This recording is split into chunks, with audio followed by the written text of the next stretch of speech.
Everyone, welcome to our channel Aarogya, जहां हम बात करते हैं बॉडी, माइंड एंड सोल की। यानी आज हम बात करेंगे आपकी बॉडी के बारे में। जी हाँ, हेल्थ के बारे में। जैसे कि बहुत लड़कियों और महिलाओं को गायनी प्रॉब्लम्स हो जाती है, जिनकी वजह से वो परेशान और इरिटेट रहती हैं। तो आज हम बात करेंगे पीसीओडी के बारे में कि वो क्या होता है, क्यों होता है और इसके ट्रीटमेंट्स क्या हैं। तो आज हम इसी के बारे में बात करने आए हैं डॉक्टर श्वेता गुप्ता से। Hi, I'm Dr. Shweta Gupta. I'm working from Dr. B.L. Kapoor Hospital and visiting consultant so many hospitals in Delhi. And presently I'm associated with a very good NGO, is a Parvar Seva NGO, which is situated in the Karol Bagh. Now I'm going to discuss a very beautiful topic and a very catching topic for the females nowadays. The topic is PCOS, and PCOS is the full form of polycystic ovarian syndrome. And PCOS and PCOD both are the same thing. The people generally confuse about the PCOS and PCOD. The PCOS is a very difficult condition for the females because mostly females cannot conceive just because of PCOS, and they came to me for the complaint of irregular periods and weight gain, and most of the young girls complain of obesities and the excessive body hairs on the body. And other part, and the excessive hairs does not related with the PCOS, but yes, it's a triangle of the PCOS, because the PCOS triangle is made up from the first of all is irregular periods, which is caused by the imbalance of hormones. And second thing is excessive hairs. Excessive hairs is very common on the like chest, back, buttocks and the face. Third thing is difficulty in the conceiving. These three things are made a triangle of PCOS. Now we are talking about the first symptoms. The symptoms, PCOS, the first symptoms, sometimes female complaining of irregular periods, sometimes female complaining of no periods. There is no ovulation. So it's just because of the increased level of hormone levels. And the imbalance of hormone or increased level of hormones or increased level of insulin is related with PCOS. That's why the female complaining of irregular periods. And second thing is, when the period is irregular, the insulin level in the body is become stuck. Sometimes insulin का आपका body में imbalance इतना ज़्यादा होता है कि वो आपकी बॉडी में एक जगह स्टक हो जाता है और आपको वेट गेन की हिस्ट्री देता है। एंड मोस्टली फीमेल्स कंप्लेन करती हैं ओबेसिटी की, कि मेरा वेट गेन हो रहा है। बहुत सी फीमेल कंप्लेन करती हैं कि मेरा पेट बढ़ रहा है, मेरी थाइस बढ़ रही है या मेरे बटक्स बढ़ रहे हैं, और कहीं से वेट गेन नहीं होता। सबसे ज़्यादा वेट गेन की हिस्ट्री जो होती है वो मोस्टली फीमेल्स में आती है बटक्स पर और आपके एब्डोमेन पर। लोअर एब्डोमेन पार्ट जो होता है वो इंक्रीज़ होने लगता है। तो फीमेल को तभी समझ जाना चाहिए कि उसको PCOS की प्रॉब्लम हो रही है। आगे जाके, क्योंकि जब PCOS अभी इतना ज़्यादा होता है तो आगे जाके वो इनफर्टिलिटी क्रिएट करता है। पेशेंट कभी भी फर्टाइल पीरियड उसका धीरे धीरे लूज़ होने लगता है। इसलिए ज़्यादातर लोगों को कहा जाता है कि यंग एज में ही शादी कर लेनी चाहिए, क्योंकि यंग एज में हार्मोन्स लेवल अच्छे होते हैं और जल्दी कंसीविंग के चांसेस होते हैं। पेशेंट जल्दी कंसीव कर सकती है और नॉर्मली अपनी लाइफस्टाइल जी सकती है। अब हम बात करते हैं PCOS के कॉजेज़ क्या होते हैं। PCOS का सबसे मेन कॉज होता है इम्बैलेंस ऑफ हार्मोन्स, और सबसे ज़्यादा रोल जो हार्मोन प्ले करता है वो होता है इंसुलिन। अगर इंसुलिन लेवल आपकी बॉडी में बढ़ जाता है तो आपको डिफरेंट तरीके के सिम्टम्स देखने को मिलते हैं। पहला होता है इरेगुलर पीरियड्स, जो कि मैंने आपको अभी एक्सप्लेन किया। दूसरा होता है बॉडी वेट, ओबेसिटी। तीसरा होता है एक्सेसिव हेयर ग्रोथ होना। ये तीन चीज़ें बहुत कॉमन होती हैं। फिर हम बात करते हैं हम आगे कि इससे हम कैसे हम डायग्नोस कैसे करेंगे, क्योंकि आजकल लोग डायग्नोसिस के चक्कर में बहुत सारे टेस्ट लिख देते हैं। कभी कुछ डॉक्टर लिखते हैं, कभी कोई दवाइयाँ बता देती हैं कि इस तरह कर लो, इस तरह की वाली दवाई खा लो, आयुर्वेदिक खा लो, एलोपैथिक खा लो। इसका कोई ऐसा कोई ट्रीटमेंट अभी तक नहीं है। ट्रीटमेंट सिर्फ एक ही जो होता है वो होता है लाइफस्टाइल मॉडिफिकेशन। अगर आप अपनी लाइफस्टाइल को मॉडिफाई करोगे, आप जंक फूड्स नहीं लोगे, ऑयली फूड्स नहीं लोगे, वेट गेन नहीं होगा। थोड़ी सी एक्सरसाइज कंपलसरी होती है PCOS के पेशेंट को करने के लिए। जनरली हम PCOS के पेशेंट को एक्सरसाइज बताते हैं कि 30 मिनट्स एटलीस्ट पूरे दिन में 30 मिनट्स निकाले जा सकते हैं एक थोड़ी सी एक्सरसाइज करने के लिए। वो आपकी बॉडी को फिट रखेगा, हार्मोन्स लेवल नॉर्मल रहेंगे और आपको भी अच्छा लगेगा। दूसरी चीज़ होती है कि आपको अपना खान पान थोड़ा ठीक रखना है।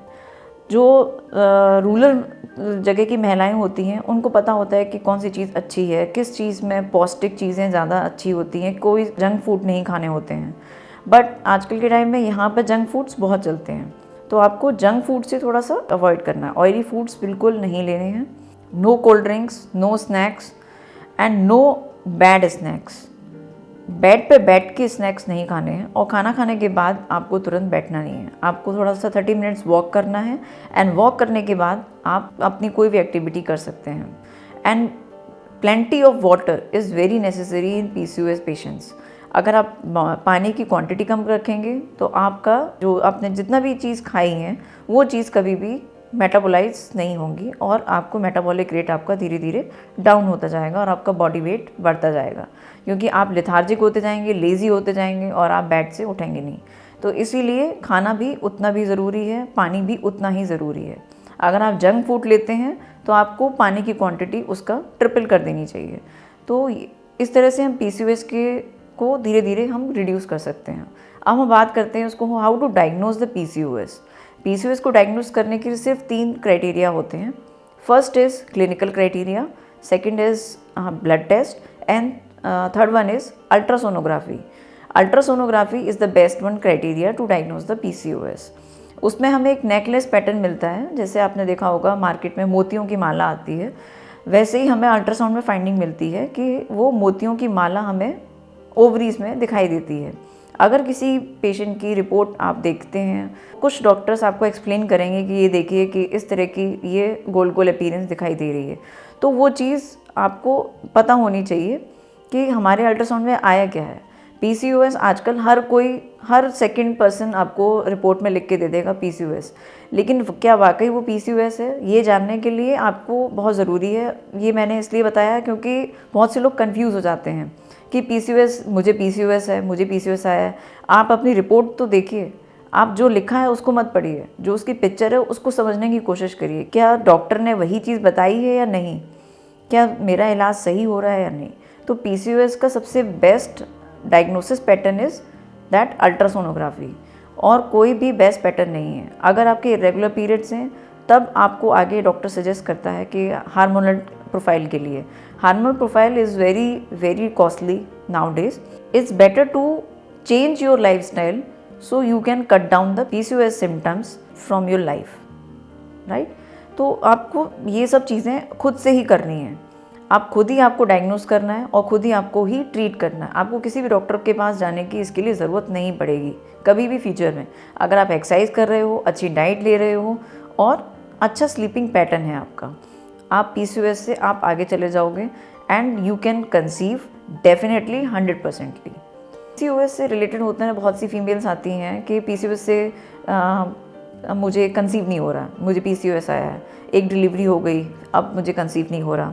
क्यों कंसीव नहीं हो रहा? आपने वेट गेन कर लिया, क्योंकि फर्स्ट डिलीवरी के बाद वेट गेन नॉर्मल होता है, नॉर्मल प्रोसेस होती है।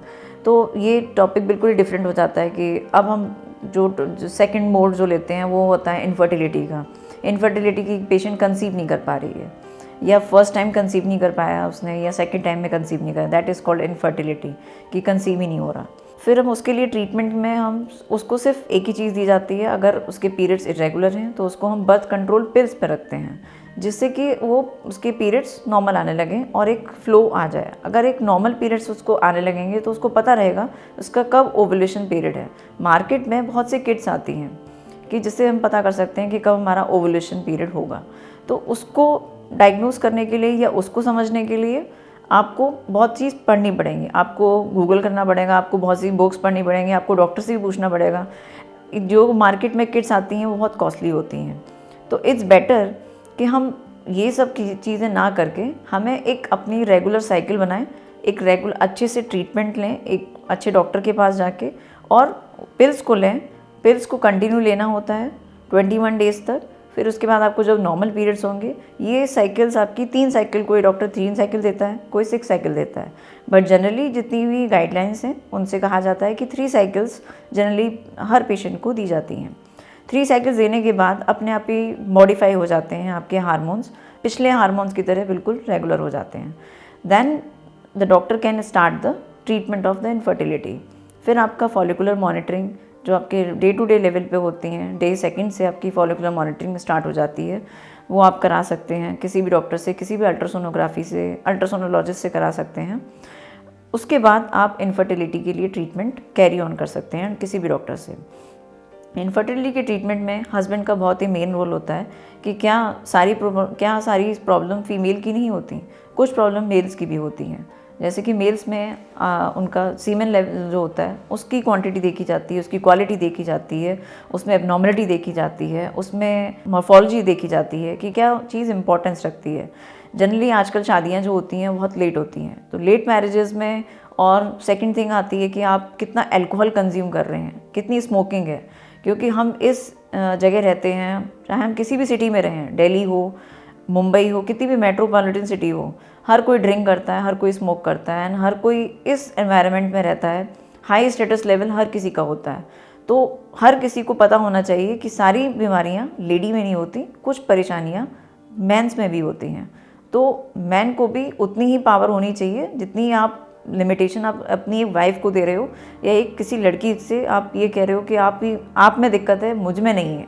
तो ये ईगो नहीं होना चाहिए, आपको भी साथ देना चाहिए कि भाई दोनों से मिलके ही बच्चा होता है, अकेले से किसी से के बच्चा नहीं होता। अगर किसी मेल को कुछ प्रॉब्लम होती है तो आप डॉक्टर से चेक करा सकते हैं, इसमें कोई शर्माने वाली कोई बात नहीं होती। आप जाइए, उनसे टेस्ट कराइए और मिलिए कि क्या प्रॉब्लम है। अगर आपके सीमेन में आपको कोई प्रॉब्लम लगती है या और भी कोई इशू लगता है किसी भी मेल को, तो वो अपने डॉक्टर से डिस्कस कर सकता है और उसकी भी मेडिसिन मार्केट में अवेलेबल हैं। लेकिन अगर एक बार सीमेन का जो क्वांटिटी है अगर आपकी वो बिल्कुल ही लो आती है तो आप अपनी वाइफ को फोर्स नहीं कर सकते किसी भी चीज़ के लिए कि आप में प्रॉब्लम है, मुझ में कमी नहीं है। क्योंकि जनरली देखा जाता है आजकल के मेल्स अपना टेस्ट कराने से डरते हैं। क्यों? क्योंकि उन्हें हर चीज़ फिर शो हो जाती है कि मेरा सीमेन प्रोफाइल कम आया है, इसकी वजह से मेरी वाइफ कंसीव नहीं कर पा रही। तो वो एक मेंटल ट्रॉमा एक मेल को होता है, मेल से ज़्यादा एक फ़ीमेल को भी होता है कि मेरे हस्बैंड से मुझे बच्चा नहीं हो पाएगा, अब मुझे किसी और का सीमेन लेके बच्चा करना पड़ेगा। तो आजकल के टाइम में जो मेंटलिटी है वो यही है कि कोई भी दूसरे का बच्चा अडॉप्ट नहीं करना चाहता, कोई दूसरे का बच्चा नहीं लेना चाहता। सब चाहते हैं कि मेरा खुद का बच्चा हो, मेरा खुद का मतलब हस्बैंड का सैंपल हो, तो उसी से ही हो। तो इसीलिए मेरी सलाह यही है आजकल के यंगस्टर्स के लिए कि please cut down the smoke and alcohol and tobacco please, क्योंकि इससे आप हार्म नहीं हो रहे हैं, आपके साथ आपका जो आने वाला पार्टनर है वो भी हार्म होगा एंड आप भी हार्म होंगे, आपकी फैमिली भी हार्म होगी। तो इन सब चीज़ से बचने के लिए प्लीज़ थोड़ा सा कम कर दें, लें पर बिल्कुल ही इतना हाई लेवल पर ना लें कि आपको ही हार्म होने लगे। फिर हम बात करें अब इनफर्टिलिटी की, अभी हम बात कर रहे थे इनफर्टिलिटी की, ये हमने बात करी अभी मेल इनफर्टिलिटी की। तो मेल इनफर्टिलिटी में बहुत सारे कॉजेज़ मैंने आपको बताए, ये 3 चीज़ें बहुत कॉमन होती हैं जिन पे हमें हमेशा ध्यान रखना चाहिए। अगर फीमेल में अगर कोई इश्यूज़ हैं तो फीमेल को अपने सारे ब्लड टेस्ट कराने चाहिए, रूटीन जितने ब्लड टेस्ट हैं, हार्मोनल टेस्ट हैं, वो सारे टेस्ट कराएं। और उसके बाद अगर फिर भी आपको कंसीव नहीं हो रहा तो बहुत से आगे ऐसे टेक्निक्स आ गई हैं जो कि फ़ीमेल उन चीज़ों का फ़ायदा उठा सकती है, जैसे कि इंट्रायूट्राइन इंसेमिनेशन आता है जिसे हम कहते हैं IUI। तीसरी चीज़ आती है, आजकल हमने बहुत सुना है, जगह जगह पोस्टर लगे होते हैं, टीवी में हैं, फिल्में आ रही हैं उसकी, जिसे हम कहते हैं टेस्ट ट्यूब बेबी। आपने रिसेंटली मूवी देखी होगी तो उसमें भी जैसे गुड न्यूज़ है, उसमें भी आपने देखा है टेस्ट ट्यूब बेबी के बारे में बहुत अच्छा उन्होंने दिखाया है, बट उसे बहुत ही डिफरेंट लेवल पे दिखा दिया कि उसमें बच्चे एक्सचेंज हो जाते हैं, बट ऐसा जनरली कभी नहीं होता। तो ये एक मिथ है, तो ऐसा आप मत सोचिए कि बच्चे वहाँ पर आपके एक्सचेंज हो जाएंगे, तो ये सब चीज़ें नहीं होनी चाहिए। तो ये बहुत ही अच्छे टेक्निक्स हैं अब आ गई हैं, तो इन सब चीज़ों का भी आप फ़ायदा ले सकते हैं, उठा सकते हैं। लेकिन अगर आप पहले ही आप अपनी बॉडी लैंग्वेज को थोड़ा सा डिफरेंट कर लेंगे, मॉडिफाई कर लेंगे, तो आप PCOS से क्या आप IVF तक भी नहीं पहुंच पाएंगे। तो मेरी सलाह यही है कि आप पहले PCOS को ट्रीट करिए, आगे सब कुछ अपने आप ही ट्रीट हो जाएगा। चाहे वो इनफर्टिलिटी हो, चाहे आप किसी भी चीज़ की तरफ बढ़ रही हो, कोई भी फीमेल किसी भी चीज़ की तरफ बढ़ रही हो, वो सब चीज़ें अपने आप ही कम हो जाती हैं। क्योंकि जब PCOS सिम्टम शुरू होते हैं तो उससे रिलेटेड आपको डायबिटीज़, BP, हाइपरटेंशन जिसे हम कहते हैं, ब्लड प्रेशर, थायराइड, आजकल की फीमेल्स को थायराइड बहुत जल्दी होता है। क्यों? क्योंकि वो लेज़ी होती हैं, काम नहीं करना चाहता कोई। काम करो, काम करने से डरो मत। आप पढ़ते भी तो हो ना, पढ़ने के बाद एग्ज़ाम भी देते हो, आपको लगता है ना कि एग्ज़ाम भी होगा, हम एग्ज़ाम का रिज़ल्ट भी आएगा, तो हर चीज़ का रिज़ल्ट होता है, तो आपको वेट करना चाहिए। तो आजकल की लड़कियों को थोड़ा काम भी करना चाहिए, आराम भी करो लेकिन काम भी करो। ना लेज़ी होने की ज़रूरत, जितना आप लेज़ी होगे आप अपनी बॉडी को खुद ही ख़राब करोगे। तो PCOS उन फीमेल्स के लिए, उन यंग गर्ल्स के लिए है कि जो इन सब चीज़ों से परेशान हैं।